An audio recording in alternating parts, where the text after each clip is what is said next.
In today's video, I'm going to teach you how to embed a spline design on your website.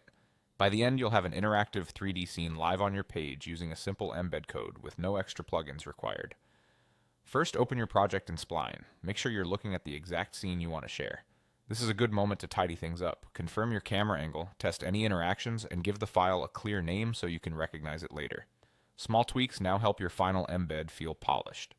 Next, look to the top right corner of the Spline interface and click Export. This is where Spline bundles up your scene in a web-friendly format. You'll see several export options, but for this tutorial we're going to choose the one that lets people view and interact with your design directly on your site. Click on Viewer. The Viewer export is ideal because it generates a lightweight embed that runs in the browser. It's different from downloading assets or publishing a standalone link. Instead, it gives you a snippet that you can place inside almost any website builder. Now copy the embed code. Spline provides an embeddable snippet, typically an iframe, so your scene can load securely from Spline's servers. You can keep this code as is, or adjust basic attributes like width and height to fit your layout. If you want a full width section, try setting the width to 100% and matching the height to the space you want. Just be mindful that extremely small heights can make the scene feel cramped. Head over to your website builder and find the block or widget labeled HTML embed, custom HTML, or something similar.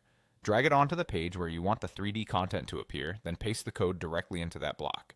Most builders will show a quick preview. If yours doesn't, that's okay. You'll see it once you save and view the page. If your platform restricts scripts, the iframe portion usually still works, so paste only the iframe tag if needed. And that's it. You're done.